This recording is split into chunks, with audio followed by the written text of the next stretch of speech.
പഠിക്കുവാൻ പോകുന്ന വിഷയം demons attack is directed at 6 areas of our life. Demons attack is directed at 6 areas of our life. നമ്മുടെ ജീവിതത്തിൻ്റെ 7 പ്രത്യേകമായിരിക്കുന്ന മേഖലകളിൽ ഈ ഡീമൺസിൻ്റെ പ്രവർത്തനങ്ങൾ കടന്നു വരുന്നു. പ്രത്യേകിച്ച് നമ്മുടെ എന്ന് പറയുമ്പോൾ ശ്രദ്ധിച്ചോണം, അത് ഞാൻ ഒരു വിശ്വാസി എന്നുള്ള ബന്ധത്തിലല്ല മുഴുവനായിട്ട് വെളിപ്പെടുത്തുന്നത്. എന്നാൽ സാധാരണ നോർമൽ മനുഷ്യൻ എന്നുള്ള വിഷയത്തിലാണ് ഞാനിവിടെ ചിന്തിപ്പിക്കുന്നത്. എന്നാൽ വിശ്വാസികളുടെ ജീവിതത്തിലും പ്രവർത്തിക്കുന്ന പ്രവർത്തന രീതികളെ ഇന്ന് രാത്രി ഞാൻ ഒരുമിച്ച് വെളിപ്പെടുത്തുവാനായിട്ട് ആഗ്രഹിക്കുക. ആദ്യമായിട്ട് ദുഷ്ടനായിരിക്കുന്ന പിശാച് പ്രവർത്തിക്കുന്ന ഒന്നാമത്തെ മേഖലയാണ് our body. The first point, our body. അതിനാധാരമായിട്ട് മാർക്ക് ചാപ്റ്റർ 5 വേഴ്സ് 3 to 5, മർക്കോസ് 5-ാം അധ്യായം 3 മുതൽ 5 വരെയുള്ള വാക്യങ്ങൾ ആരെങ്കിലും ഒരാൾ ശബ്ദം ഉയർത്തി പെട്ടെന്ന് വായിച്ചാൽ. Mark chapter 5 verse 3 to 5.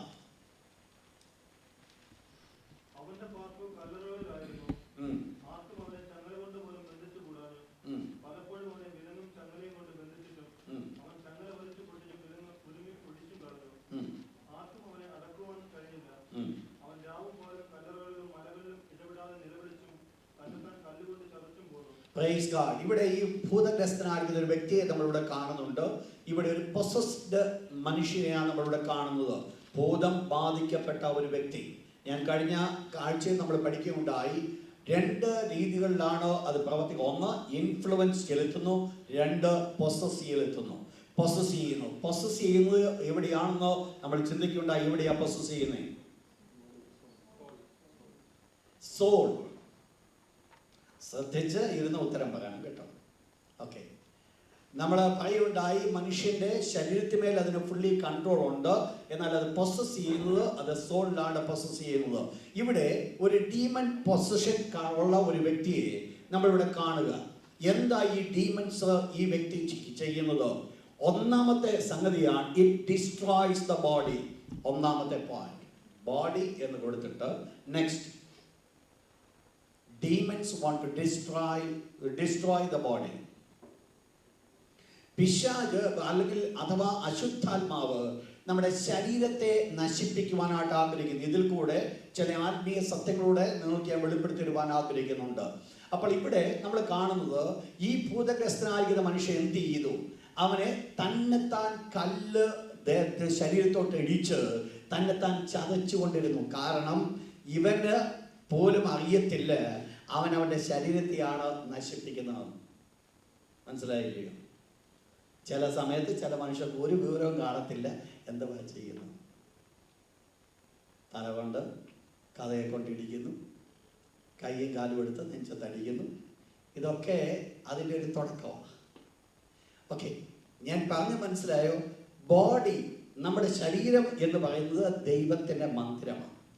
ദൈവത്തിൻ്റെ മന്ദിരം നശിപ്പിക്കുന്നവനെ ആര് നശിപ്പിക്കും?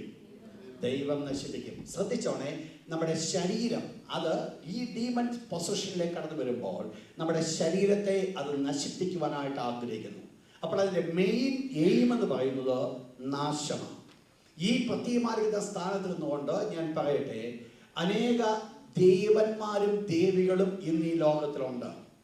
പല അത്ഭുതങ്ങൾ ചെയ്യുന്നവരെ നമുക്ക് കാണുവാൻ സാധിക്കും. എന്നാൽ ഇവരുടെ ഒക്കെ പേഴ്സണൽ ലൈഫ് നമ്മൾ കാണുന്നില്ല. പുറമേ നോക്കുമ്പോൾ ഇവരൊക്കെ സംവാട്ട് എക്സ്ട്രാ ഓർഡിനറി ആയിട്ട് നമ്മൾ കാണുന്നുണ്ട്. എന്നാൽ ഒരു കാര്യം നമ്മൾ മനസ്സിലാക്കുന്നുണ്ട്, ഇവരെ എല്ലാം പ്രവർത്തിക്കുന്നത് അവരിൽ വസിക്കുന്ന ഡീമൺസാണ്. അതുകൊണ്ട് ഈ ഡീമൺസ് ഒരിക്കലും ഇവർക്ക് ഒരു നല്ല കാര്യം ചെയ്തു കൊടുക്കാൻ പറ്റത്തില്ല. അവർക്കെല്ലാം ഈ ഡീമൺസ് നശിപ്പിക്കുക മാത്രമേ ചെയ്യത്തുള്ളൂ. അപ്പോൾ ഏത് രീതിയിലും ഒരു ഡീമണിക് ടോർച്ചർ അവർക്ക് അനുഭവിക്കുവാനായിട്ട് സാധിക്കും. ഡീമൺസ് ആരുടെ ജീവിതത്തിൽ ഉണ്ടായിരുന്നാലും ആരെ പൊസസ് ചെയ്താലും ഒരിക്കലും ആ ഡീമൺസ് അവർക്കൊരു നല്ല കാര്യം കൊടുക്കത്തില്ല, പകരം ശരീരത്തെ ടോർച്ചർ ചെയ്യും. രണ്ടാമത്, ഡീമൺസ് ബോഡിയുമായിട്ട് ബന്ധം ചെയ്യുന്നത് അൺഹൈജീനിക് ലിവിങ്.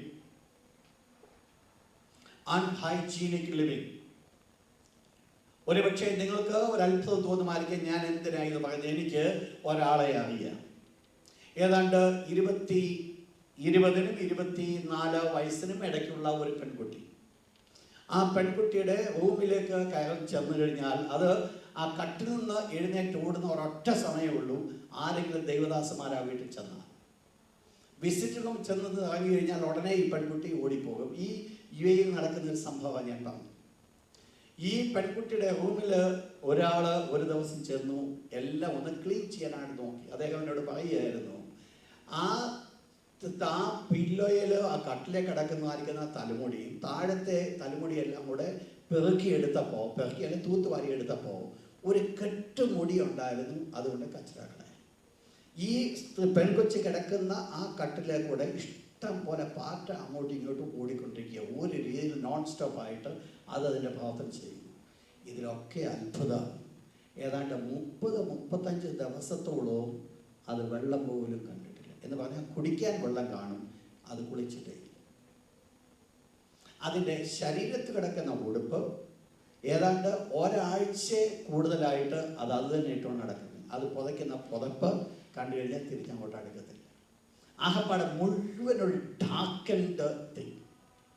എന്താ വാസ്തവത്തിൽ ഈ കൊച്ചിൻ്റെ ജീവിതത്തിൽ സംഭവിക്കുന്നത്? നിങ്ങൾക്ക് മനസ്സിലാക്കണം, ഒരു പെൺകൊച്ചിന് പ്രായത്തിനുണ്ടാകേണ്ട എല്ലാ കാര്യങ്ങളും ഈ കൊച്ചിൻ്റെ ജീവിതത്തിൽ ഉണ്ടായിട്ടൂടെ 30-35 ദിവസം കുളിക്കാതെ ജീവിച്ചു എന്ന് പറഞ്ഞാൽ എന്താ അതിൻ്റെ പൊസിഷൻ എന്നാണെന്നറിയാമോ? Fully demonic control.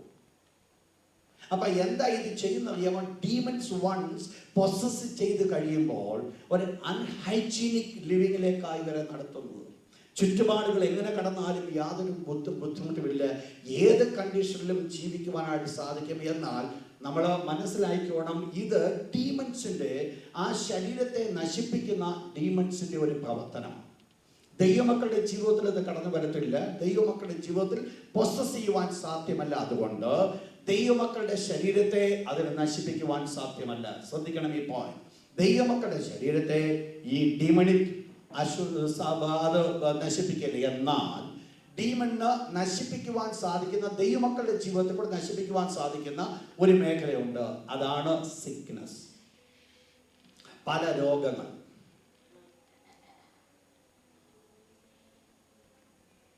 ആ രോഗങ്ങൾ ഡീമൺസ് മനുഷ്യരെ നശിപ്പിക്കുന്നു.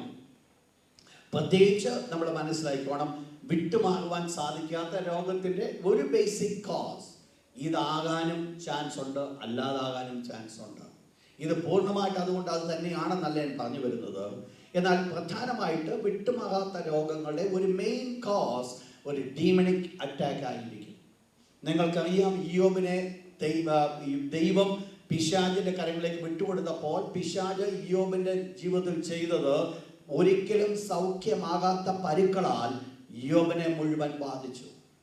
അപ്പോൾ എന്താ അത് ചെയ്തത്? ഇതിന്റെ പ്രവർത്തനം എന്ന് പറയുന്നത് ഒരു മാനുഷികമായിരിക്കുന്ന ഒരു മരുന്ന് കൊണ്ട് സൗഖ്യമാകുന്ന ഒന്നായിരിക്കില്ല ഈ ഡീമണിക് പ്രവർത്തനം കൊണ്ട് കടന്നു വരുന്ന രോഗങ്ങൾ. ഇത് ഒരു രീതിയിൽ ദൈവമക്കളുടെ ജീവിതത്തിലും അതിന് കൊണ്ടുവരുവാനായിട്ട് സാധിക്കും.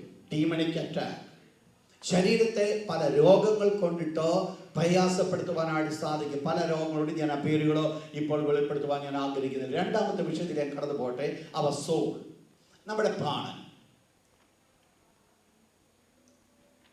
ഈ പ്രത്യേകമായിരിക്കുന്ന ചിന്ത ദൈവമക്കളുടെയും അല്ലാത്തവരുടെയും ജീവിതത്തിൽ കടന്നു വരുന്നതാണ്. നമ്മൾ പ്രാരംഭമായിട്ട് ഒരു വാക്യം വായിച്ചിട്ട് 1 Chronicles chapter 21 verse 1. പ്രാരംഭമായിട്ട് 1 ദിനവൃത്താന്തം 21 അധ്യായത്തിന്റെ 1-ാമത്തെ വാക്യം. 1 Chronicles chapter 21 verse 1.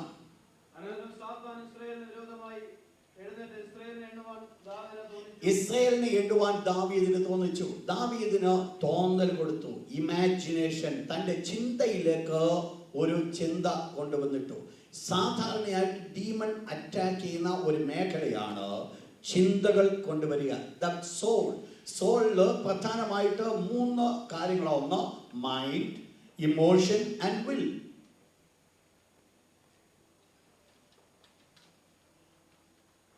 Mind, emotion and will, WILL. അപ്പൊ ഇത് സോളുമായിട്ടുള്ള ബന്ധത്തിലായി ഇതിന്റെ പ്രവർത്തനങ്ങൾ. പക്ഷെ ഇതെന്താ ഇത് ചെയ്യുന്നത്? ഇത് പ്രധാനമായിട്ട് ചെയ്യുന്നത് പല ചിന്തകളെ കൊണ്ട് കൊടുക്കുന്നു. നെഗറ്റീവായിരിക്കുന്ന ചിന്തകൾ മുഴുവൻ കൊണ്ട് കൊടുക്കുന്നത് ഈ ഡീമണിക്കിന്റെ ഒരു ഇൻഫ്ലുവൻസ് ആണ്. മനസ്സിലായി? ഒരു പക്ഷെങ്കിൽ നമ്മൾ നല്ല കാര്യം ചിന്തിച്ചു, പെട്ടെന്ന് തന്നെ ഒരു ചിന്ത കടന്നു, ഓ ഇത് അല്ല, നമുക്ക് ഒരസുഖം ഇല്ലെങ്കിലും ഒന്ന് ചിന്തിക്കും, നാളെ എനിക്ക് ക്യാൻസർ ഉണ്ടാകാൻ പോകും, അതിൻ്റെ സയൻസായി ഇതൊക്കെ. ഈ ടൈപ്പ് ഓഫ് ചിന്തകൾ പ്രധാനമായിട്ട് കൊണ്ടുവരുന്നത് ഡീമണിക് ചിന്തകളാണ്. അത് എവിടെയാ നമ്മുടെ സോളിലാണ് അത് പ്രവർത്തിക്കുന്നത്. ഇത് പ്രവർത്തിക്കുന്ന പ്രധാനമായിരിക്കുന്ന 3 രീതികളിലാണ്. ഒന്ന്, ഇംപ്ലാന്റ്സ്, ചിന്തകൾ നമ്മുടെ ഉള്ളിൽ കൊണ്ടുതരുന്നു. He implants thoughts, experiences and feelings.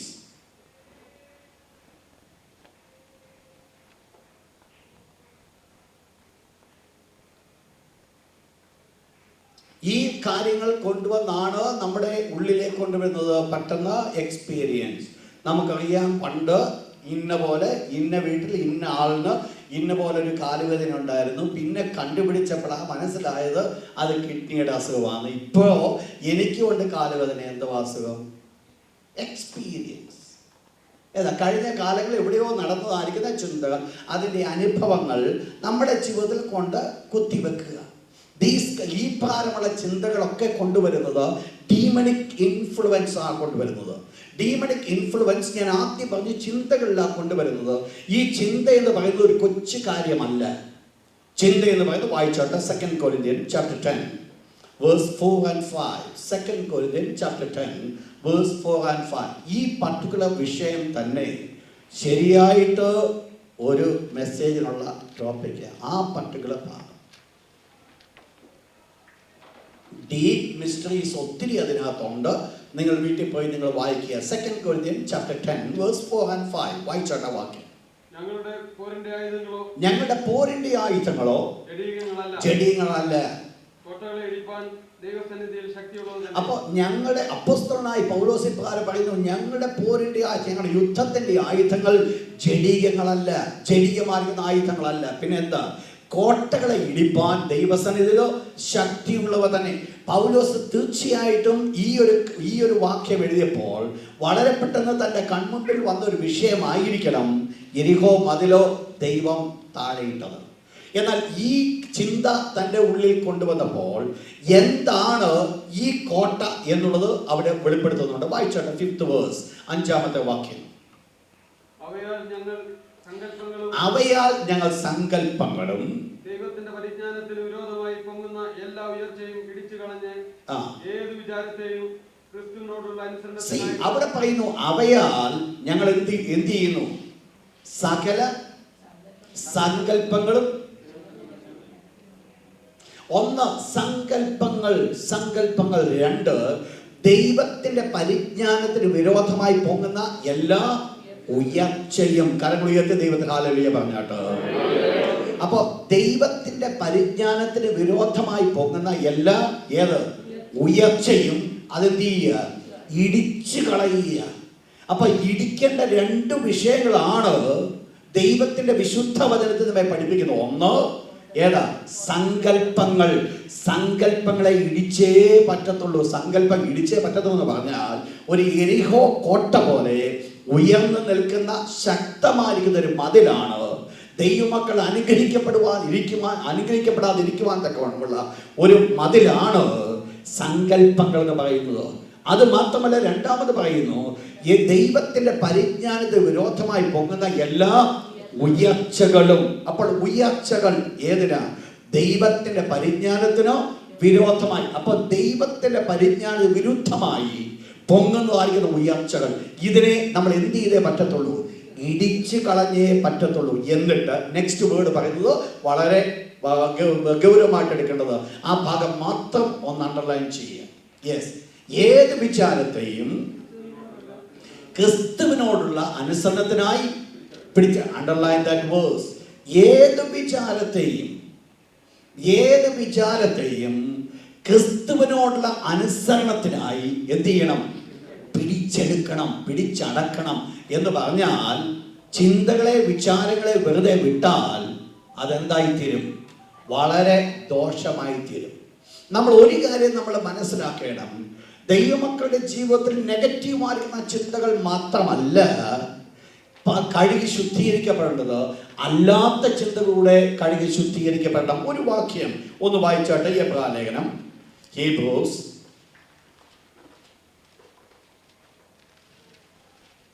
9-ാം അധ്യായം, ഹീബ്രൂസ് ചാപ്റ്റർ 9,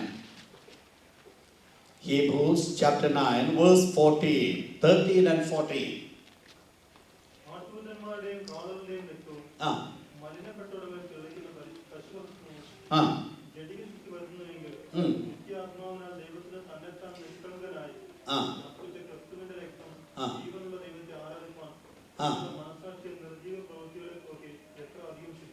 ആ വേർഡ് പറയുന്നത്, ആ വാക്യം നിങ്ങൾ ശ്രദ്ധിക്കുന്നതോടെ പറയുന്നു, കാളകളുടെയും ആട്ടുകൊറ്റന്മാരുടെയും രക്തവും, ആ കാളകളുടെയും ആട്ടുകൊറ്റന്മാരുടെയും രക്തം മലിനപ്പെട്ടവരുടെ മേൽ തളിക്കുന്ന പശുഭസ്മവും ജഡീക ശുദ്ധി വരുത്തുന്നുവെങ്കിൽ, ഇതേതിനെ കുറിച്ച് പറയുന്നു? പഴയ നിയമത്തിലെ ശുദ്ധീകരണത്തെ കുറിച്ച് പറയുന്നു. എന്നിട്ട് നെക്സ്റ്റ് വേർഡ് പറയുന്നത്, ജഡീക ശുദ്ധി വരുത്തുന്നുവെങ്കിൽ നിത്യാത്മാവിനാൽ ദൈവത്തിന് തന്നെത്താൻ നിഷ്കളങ്കനായി അർപ്പിച്ച ക്രിസ്തുവിന്റെ രക്തം എന്ത് ചെയ്യുന്നു? ജീവനുള്ള ദൈവത്തെ ആരാധിപ്പാൻ തക്കവണ്ണം നിങ്ങളുടെ മനസ്സാക്ഷിയെ ഏതിനെ പോക്കി? നിർജീവ പ്രവർത്തികളെ പോക്കി. നിങ്ങൾ മനസ്സിലാക്കണം, ജീവൻ കെടുത്തുന്ന പ്രവർത്തനങ്ങളുണ്ട്, ജീവൻ ലഭിക്കാത്ത പ്രവർത്തനമുണ്ട്.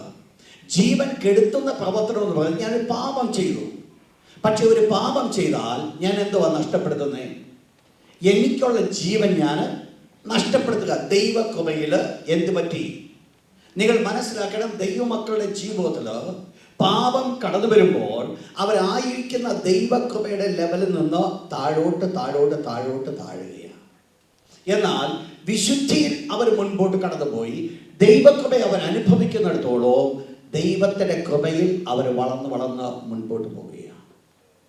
എന്നാൽ ഈ സ്ഥാനത്ത് പാപം കടന്നു വരുമ്പോൾ എന്നിൽ വസിച്ചിരിക്കുന്ന ദൈവത്തിന്റെ കൃപ എന്നിൽ കുറഞ്ഞുകൊണ്ടേയിരിക്കുക. കാരണം ഇവിടെ പാപം കൊണ്ട് എന്നിൽ വസിച്ച ദൈവത്തിന്റെ കൃപയെ നശിപ്പിക്കുക. നിങ്ങൾ മനസ്സിലാക്കണം, വേദപുസ്തകം പഠിക്കുമ്പോൾ മരണത്തിനുള്ള പാപമുണ്ട്, മരണത്തിന് അല്ലാത്ത ഈ പാപ സ്വഭാവങ്ങൾ നമുക്ക് എന്ത് ചെയ്യാൻ പറ്റും? കഴുകി ശുദ്ധീകരിക്കുവാനായിട്ട് സാധിക്കും. പ്രധാനമായിട്ട് ദൈവത്തിൽ നിന്ന് ഒരു രീതിയിലും വിട്ടുമാറുമ്പോൾ ദൈവം എല്ലാ പാപങ്ങളും ദൈവം ക്ഷമിക്കും. വേദപുസ്തകം പറയുന്നു, അവന്റെ പുത്രനായ യേശുവിന്റെ രക്തം സകല പാപം പോക്കി നമ്മെ ശുദ്ധീകരിക്കുന്നു. നമ്മുടെ പാപം എത്ര കഠിനമായിരുന്നാലും അതെന്തായിത്തീരും? ഹിമം പോലെ വെണ്മയുള്ളതായിത്തീരും. അപ്പോൾ നമ്മുടെ ജീവിതത്തിലെ ഏത് പാപമാണെങ്കിലും ക്ഷമിക്കാത്തതായിട്ട് ഒന്നുമില്ല. എന്നാൽ ക്ഷമിക്കണമെങ്കിൽ ഒരു കണ്ടീഷനുണ്ട്, നാം നമ്മുടെ പാപം പോയി ദൈവത്തോട് ഏറ്റുപറയണം. എന്നാൽ ചില പാപങ്ങൾ ചെയ്യുന്നവർ ദൈവത്തോട് ഏറ്റുപറയുകയില്ല. എന്തുകൊണ്ട് ഏറ്റുപറയില്ല? ഏറ്റുപറയാത്തതിന്റെ പ്രധാനപ്പെട്ട കാരണമാണ് അവരുടെ പാപം എന്ന് പറയുന്നത് പ്രിസംഷ്യസ് സിൻ. എന്താ ഈ പ്രിസംഷ്യസ് സിൻ എന്ന് പറയുന്നത്? സ്വമേധാ പാപം. സ്വമേധാ പാപം അവരുടെ ജീവിതത്തിൽ കടന്നു എന്ന് പറഞ്ഞാൽ വിൽഫുൾ ആയിട്ടാണ് അവർ പാപം ചെയ്യുന്നത്. പാപമാണെന്ന് മനസ്സിലാക്കി, എനിക്കത് അറിയാം, പാപമാണെന്ന് അറിയാം, എന്നാലും അത് ചെയ്യുക. അപ്പോൾ ആ ചെയ്യുന്ന പാപങ്ങൾ പലപ്പോഴും ഏതിലേക്കാണ് നടത്തുന്നറിയാമോ? നമ്മെ നാശത്തിലേക്കാണ് നടത്തുന്നത്. ഒരു വാക്യം വായിച്ച് നിങ്ങൾക്കത് ഞാൻ മനസ്സിലാക്കി തരാം. വായിച്ചാട്ട് ഹീബ്രൂസ്, എബ്രായ ലേഖനം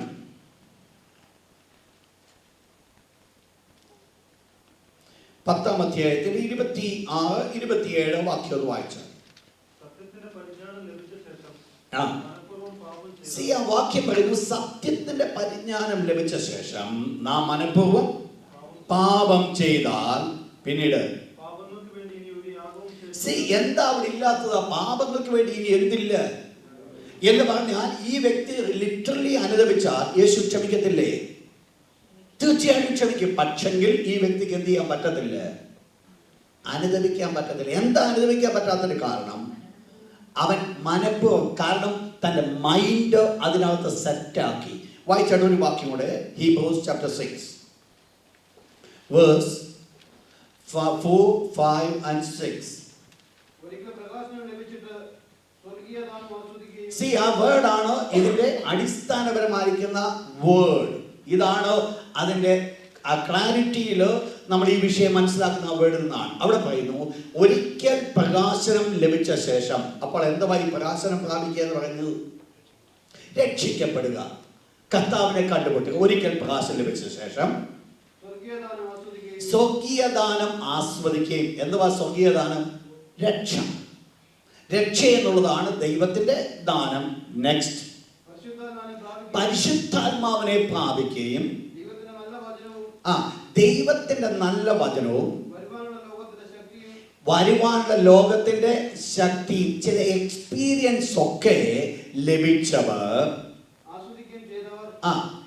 പിന്മാറിപ്പോയാൽ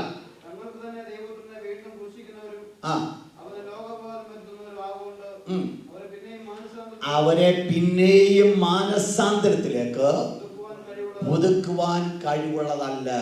അപ്പോ പിന്നീട് അവർക്ക് എന്തോ ഇല്ല, അവർക്ക് മനസ്സിന് മാറ്റം വരാൻ പറ്റത്തില്ല. എവിടെ ഇത് തുടങ്ങിയെന്നറിയാമോ? ചിന്ത. അവിടെയാണ് ഈ പരിപാടി തുടങ്ങിയത്. അതാണ് ലാസ്റ്റ് സ്റ്റേജിൽ കൊണ്ടുവന്നപ്പോൾ എന്ത് കൊള്ളരുതാമ കാണിക്കുന്നതിനും ഒരു പ്രശ്നവും ഉണ്ടാകത്തില്ല. എന്ത് തെറ്റ് കാണിക്കുന്നതിനും ഈവൻ 10 പേരുടെ മുമ്പിൽ ചോദിച്ചു കഴിഞ്ഞാൽ 9 പേരും പറയും അത് പാപമാണെന്ന് പറഞ്ഞാലും ഈ പുള്ളിക്ക് എന്തോ തോന്നത്തില്ല, പാപമാണ്. കാരണം ഓൾറെഡി ആ പുള്ളിയുടെ കോൺഷ്യസ് അതിനനുസൃതമായിട്ട് ആയിക്കഴിഞ്ഞു. പിന്നീട് ഒരിക്കലും പുതുക്കുവാനായിട്ട് കഴിയുന്നില്ല. എന്താ ഇവിടെ സംഭവിച്ചത്? ആദ്യം ഇവിടെ കടന്നു വന്നു ചിന്ത. ഈ ചിന്തകൾ ഞാൻ പറഞ്ഞത് നെഗറ്റീവായിരിക്കുന്ന കാര്യങ്ങൾ കൊണ്ടുവരുന്നതാണ്. കാരണം ഇത് പാപത്തിന് ചിന്തയാണ്. പാപത്തിന് ചിന്ത കൊണ്ട് എന്ത് സംഭവിക്കുന്നു? നമുക്കുള്ള ദൈവകൃപയെ നമ്മൾ നശിപ്പിക്കുന്നു. എന്നാൽ ചില ചിന്തകളുണ്ട് ഒരു ഗുണവും തരാത്തത്. ദോഷമുണ്ടോ? ദോഷമില്ല. ഗുണമുണ്ടോ? ഗുണവുമില്ല. ഇല്ലേ? അങ്ങനെയുള്ള ചിന്തകളുണ്ടോ? ഗുണമുണ്ടോ? ഗുണമില്ല. ദോഷമുണ്ടോ? ദോഷമുണ്ടോ? അതുമില്ല. ഉദാഹരണം, നിങ്ങൾ ഇന്ന് രാവിലെ എഴുന്നേറ്റ സമയം മുതൽ എന്തെല്ലാം ഒന്ന് ചിന്തിച്ചു.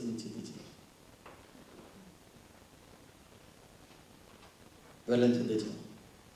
എത്ര ചിന്ത കൊണ്ട് നിങ്ങൾക്കൊരു ബെനിഫിറ്റ് ഉണ്ടായിരുന്നു?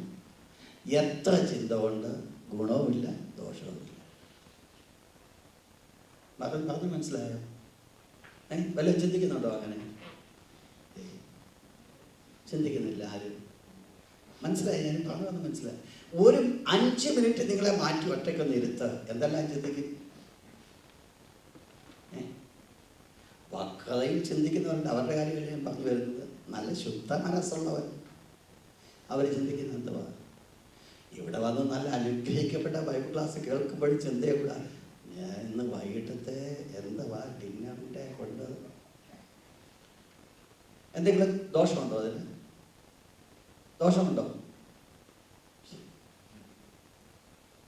ദോഷം വല്ലതും ഉണ്ടോ? അതിന് ഉണ്ടോ? ഗുണമുണ്ടോ?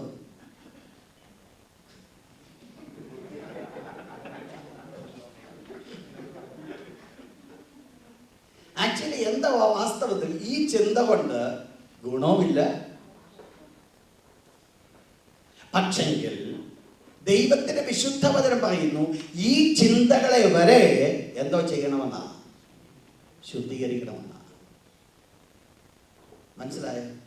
ജീവിതത്തിൽ ചിന്തകൾക്കുള്ള സ്ഥാനങ്ങൾ അവിടെ കർത്താവായ അപ്പോസ്തലനായ പൗലോസ് പറയുന്നത് ക്രിസ്തുവിന്റെ രക്തം എന്തുവാ? നിങ്ങളുടെ മനസ്സാക്ഷിയെ നിർജീവ പ്രവൃത്തികളെ പോക്കി എത്രയധികമായി ശുദ്ധീകരിക്കും. അപ്പോൾ നമുക്കെല്ലാവർക്കും എന്തോ വേണം? ഒരു ശുദ്ധീകരണം. എന്താ ഇവിടുത്തെ വിഷയം? എന്നാ ഈ നിങ്ങൾ മനസ്സിലാക്കണം, യേശുവിന്റെ രക്തം ഇതിന് ശുദ്ധീകരിക്കുവാൻ ആവശ്യമാണെങ്കിൽ നിങ്ങൾ മനസ്സിലാക്കണം ദൈവത്തിന് മുൻപാകെ അതിന്റെ വില എന്തുവാണ്? വെറുതെയാണോ ദൈവം വില കൊടുത്തേക്കുന്നത്? ദൈവം എന്താ വില കൊടുത്തത്? യേശുവിന്റെ രക്തം ഏതിനു വേണ്ടി? എൻ്റെ നിർജീവ പ്രവൃത്തികളെ പോക്കി എൻ്റെ മനസ്സാക്ഷിയെ ശുദ്ധീകരിക്കുവാൻ. അങ്ങനെയാണെങ്കിൽ ഇതിനു വേണ്ടി യേശു തൻ്റെ രക്തം കൊടുക്കണമെങ്കിൽ ദൈവത്തിന് മുമ്പാകെ ഇത് വിലയുണ്ടോ? വിലയില്ല. മനസ്സിലായോ ഞാൻ പറഞ്ഞു വരുന്നല്ലോ? മനസ്സിലായോ? ദൈവത്തിന് മുമ്പാകെ വിലയുണ്ടോ വിലയില്ലയോ? നമ്മളിപ്പോൾ ഈസി ആയിട്ട് പറഞ്ഞു ഇതുകൊണ്ട് യാതൊരു ഗുണവുമില്ല ദോഷവുമില്ല. പക്ഷെങ്കിൽ യേശു അതിനു വേണ്ടി കൂടെയാണ് തൻ്റെ ജീവൻ കൊടുത്തത്. ഞാൻ പറഞ്ഞു വന്നതിൻ്റെ വിഷയം ഇവിടെയാണ്. എന്താ ഇവിടുത്തെ വിഷയം? നമ്മുടെ സോൾ.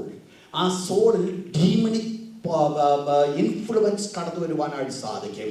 പക്ഷേ ഈ ഇൻഫ്ലുവൻസിനെ ഇടിച്ച് താത്തെങ്കിൽ മാത്രമേ സാധ്യമാകുകയുള്ളൂ. അവിടെ പറഞ്ഞ ഏത് വിചാരത്തെയും ക്രിസ്തുവിനുള്ള അനുസരണത്തിനായി പിടിച്ചടക്കി.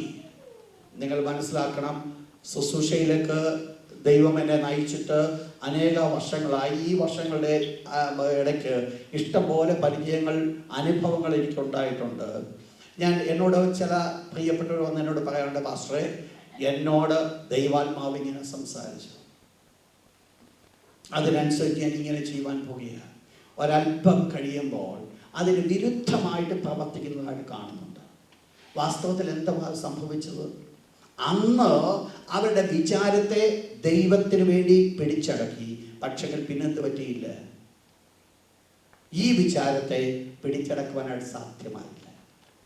എന്ന് പറഞ്ഞാൽ ഇത് വളരെ ഈസി ആയിരിക്കുന്ന ഒരു കാര്യമല്ല.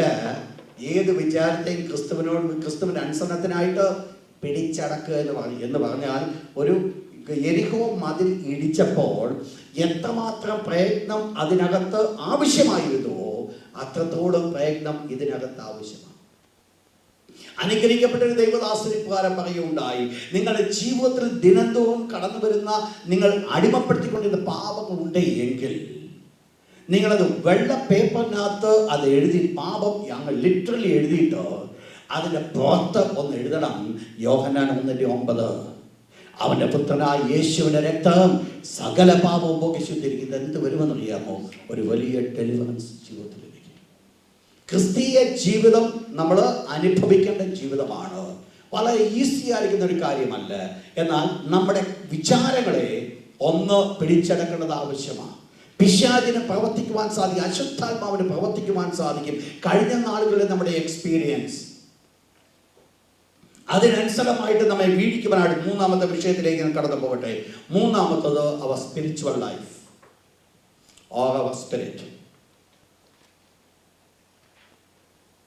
ഡീമൻസ് സ്പിരിച്വൽ ലൈഫിൽ പ്രവർത്തിക്കുന്നു എന്ന് പറഞ്ഞാൽ ആത്മീയമായിട്ട് നമ്മളെ മുമ്പോട്ട് വിടുവാൻ ഇത് വിസമ്മതിക്കുന്നു. ഒരു വാക്യം വായിച്ചാട്ട്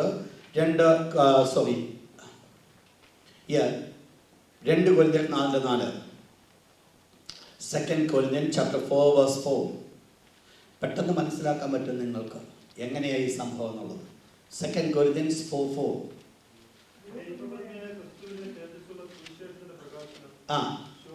ശോഭിക്കാതിരിപ്പാൻ അവിശ്വാസികളുടെ മനസ്സ് എന്ത് ചെയ്തു?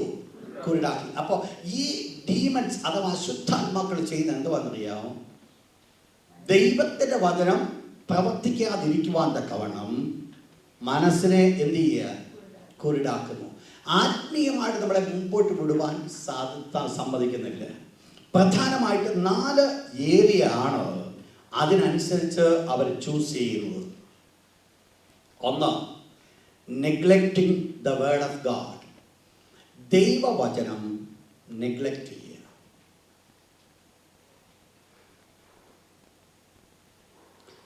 എന്തുവാ ദൈവവചനം നെഗ്ലക്റ്റ് ചെയ്യുക? ഞാൻ പെട്ടെന്ന് ഒരു കാര്യം പറഞ്ഞു കഴിഞ്ഞാൽ നിങ്ങൾക്ക് മനസ്സിലാക്കാം.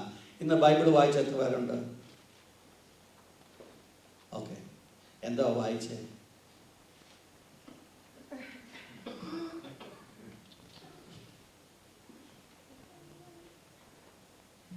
വേദപുസ്തകത്തിലെ ഏത് പേജും എടുത്തു കഴിഞ്ഞാലും നമുക്കറിയാം അല്ലേ? പക്ഷേ രാവിലെ വായിച്ചത് ഒരു 5 മിനിറ്റ് കഴിഞ്ഞ് ചോദിച്ചാൽ എന്താ വായിച്ചെന്ന് കാര്യമില്ല. ശരിയില്ല ഞാൻ പറഞ്ഞു. വായിച്ചതെന്ന് ചോദിച്ചാൽ വായിച്ചു. എന്താ വായിച്ചു? ആരായി ചെയ്ത്? ഇത് നേരെ അങ്ങ് കാറ്റി പറത്തി. ഇതെങ്ങും ജീവിതത്തിൽ എന്ത് വന്നിട്ടില്ല? ഒരു ഗുണവും വന്നിട്ടില്ല. മനസ്സിലാകുന്നുണ്ട് ഞാൻ പറഞ്ഞു വരുന്നത്? വായിച്ചു, പക്ഷേ യാതൊരു ഗുണവുമില്ല. ഞാൻ സാധാരണ പറയും, ഇതിനെ ചെയ്യേണ്ട ഏറ്റവും നല്ലൊരു മരുന്ന് ഞാൻ പറഞ്ഞുതരാം. മരുന്നെന്ന് പറയുന്നത് രാവിലെ വായിച്ചത് അടുത്തൊരു 2 മണിക്കൂർ കഴിയുമ്പോൾ ഒന്ന് തിരിച്ച് ഒന്ന് ചിന്തിക്കും. നിങ്ങളുടെ മനസ്സിൽ ആ ഒരു കൺസെപ്റ്റ് കാഴ്ചപ്പാടാണ്. 2 മണിക്കൂർ കഴിഞ്ഞ് ചിന്തിച്ചിട്ട് അടുത്ത ഒരു 4 മണിക്കൂർ കഴിഞ്ഞിട്ട് വീണ്ടും അതേ കാര്യം ചിന്തിക്കണം. ഞാൻ പറയട്ടെ, ഒരു കാലത്തും അത് നിങ്ങളുടെ മനസ്സിൽ മാറും. എനിക്കറിയാം, നമ്മുടെ ചർച്ചിലുള്ള സഹോദരനെ അറിയാം. സഹോദരന് ദൈവമായിട്ട് ബന്ധപ്പെടുവാൻ മൊബൈലിൽ അലാറം വെച്ചിട്ടുണ്ട്.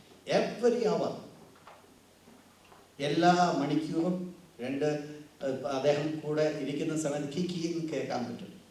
ഞാനൊരു പ്രാവശ്യം ചോദിച്ചു, എന്താ സഹോദരൻ കീ അടിക്കുന്നു ചോദിച്ചാൽ എന്നോട് പറഞ്ഞു, പാസ്റ്ററെ ഞാൻ അന്ന് ഏതോ ഒരു ക്ലാസ് വെച്ച് ഞാൻ പറഞ്ഞാൽ അന്ന് അതിനുശേഷം ഇദ്ദേഹം ചെയ്തത് എവറി 1 അവർ ഇങ്ങനെ റിപ്പീറ്റ് അലാറം വെച്ചിരിക്കുക.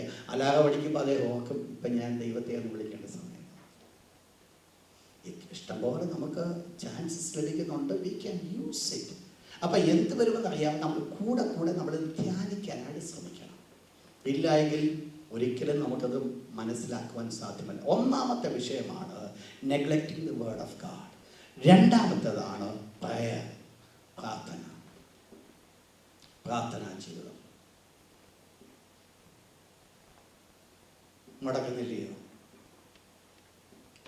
രാവിലെ എഴുന്നേറ്റ് ജോലിക്കൊക്കെ പോയി ഒരു 10 പേരുടെ പ്രാർത്ഥനയെ കഴിഞ്ഞ് പോയി എന്തുവാ ചിന്തിച്ചോണ്ട് പോയത്? വൈകിട്ട് വന്ന് ദൈവസ്ഥലയിൽ ഇരുന്ന് പ്രാർത്ഥിക്കണം. വൈകിട്ട് വരുമ്പോഴായിരിക്കും അടുത്ത സീരിയൽ കിടക്കുന്നത്. അന്നേരം ഒന്ന് ചിന്തിക്കുക, ഓക്കെ ഇതുകൂടെ കഴിഞ്ഞ് നമുക്ക് പ്രാർത്ഥിക്കാം. ഈ പ്രാർത്ഥനയോടെ പോകും. അവസാനം ആമേൻ പറഞ്ഞ് അവസാനിക്കും. ആരാ ഇത് ചെയ്യുന്നത്? മൂന്നാമത്തെ സംഗതി ഫാസ്റ്റിംഗ്. ദൈവമക്കൾ മനസ്സിലാക്കണം, ആഴ്ചയെ 1 ദിവസമെങ്കിലും ദൈവ പൈതൽ ഫാസ്റ്റ് ചെയ്തിരിക്കണം.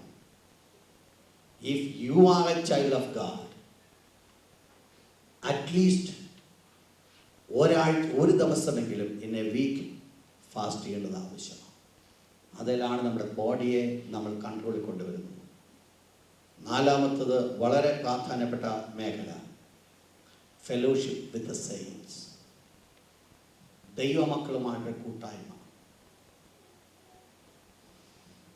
വായിച്ചാട്ട് Hebrews chapter 10 verse 24 and 25. Hebrews 10 24 and 25.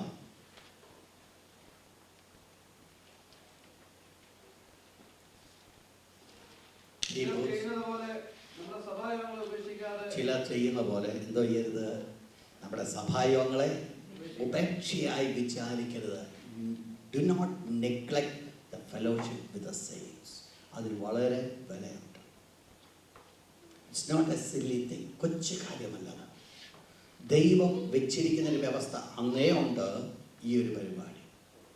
ഞാൻ ചിലപ്പോൾ ഞാൻ പറയാറുണ്ട്, ഒറ്റയാഴ്ച ആരാധന മുടക്കിയോ 2-ാമത്തെ ആഴ്ച നമ്മൾ പോകണമെന്ന് ചിന്തിച്ചാലും പോകത്തില്ല. കാരണം എന്നാണെന്നറിയാം, എന്തെങ്കിലുമൊക്കെ മുടക്കം അവിടെ വന്നിരിക്കും. ആരായി കൊണ്ടുവരുന്നത്? നമ്മളെപ്പോഴും മനസ്സിലാക്കണം, നമുക്കൊരു കമ്മിറ്റ്മെൻറ്റ് ആരാധനയുമായിട്ട് ബന്ധത്തിൽ ഉണ്ടാകേണ്ടത് ആവശ്യമാണ്. ഇവിടെ അതാ പറ്റുന്നത്. ചിലർ ചെയ്യുന്ന പോലെ സഭായങ്ങളെ ഉപേക്ഷയെ വിചാരിക്കരുത്. 4-ാമത്തെ ഏരിയ, അവർ ഫൈനാൻസ്. ഇല്ലല്ലോ, ഞാൻ ഫസ്റ്റ് പറഞ്ഞു അവർ ബോഡിയിൽ തന്നെ എ ആൻഡ് ബി 2 പിരിവ് ഞാൻ പറഞ്ഞു. അത് നിങ്ങൾ 2ആക്കി എടുത്തതാണ് അല്ലേ? ഒന്ന് ഞാൻ പറഞ്ഞു ഡാമേജിങ് ദ ബോഡി. 2-ാമത് ഞാൻ പറഞ്ഞു അൺഹൈജീനിക്. യെസ്. 2-ാമത്തെ സോൾ ഞാൻ പറയുണ്ടായി. സോളിൽ തന്നെ 3 പോയിന്റ് ഞാൻ പറഞ്ഞു. Mind, emotion and will. 3-ാമത്തെ പോയിന്റ് ഞാൻ പറഞ്ഞു നമ്മുടെ സ്പിരിച്വൽ ലൈഫ്, അവർ സ്പിരിറ്റ്.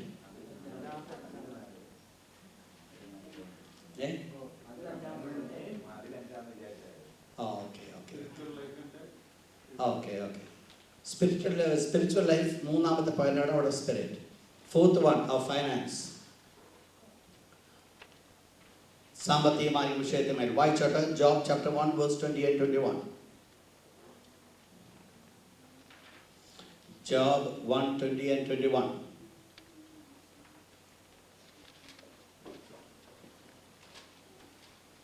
പെട്ടെന്ന്. അപ്പോൾ യോബ് എഴുന്നേറ്റ് വസ്ത്രം കീറി തല ചെരിഞ്ഞ് സാഷ്ടാംഗം നമസ്കരിച്ചു. നഗ്നനായ ഞാൻ എൻ്റെ അമ്മയുടെ എന്ത് സംഭവിച്ചു? ഇയ്യോബിനുണ്ടായിരുന്ന മുഴുവൻ ആര് കൊണ്ടുപോയി? നമ്മുടെ ഭൗതിക നന്മകളെ, അനുഗ്രഹങ്ങളെ നഷ്ടപ്പെടുത്തുവാനായിട്ട് സാധിക്കും. നമ്മൾ അനുഭവിക്കേണ്ടത് അനുഭവിക്കാതിരിക്കാനായിട്ട് സാധിക്കും. ദൈവത്തിൻ്റെ വിശുദ്ധ വചനം പറയുന്നു, നിന്റെ കൈകളുടെ അധ്വാന ഫലം നീ തിന്നും. നമ്മൾ മനസ്സിലാക്കേണ്ടത്, ഞാൻ തിന്നാതെ മറ്റാരെങ്കിലും തിന്നുകയാണെങ്കിൽ അതെൻ്റെ ദൈവത്തിന് ഹിതമല്ല.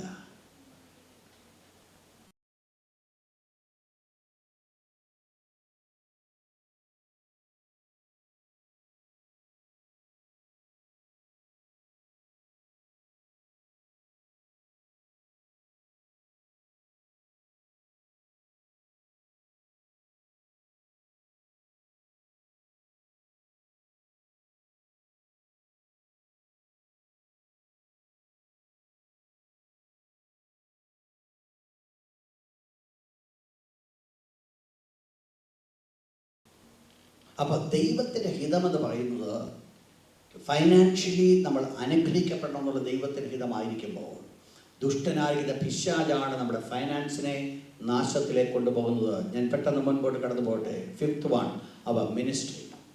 ശുശ്രൂഷയിൽ ദുഷ്ടപിശാച് പ്രവർത്തിക്കുന്നു.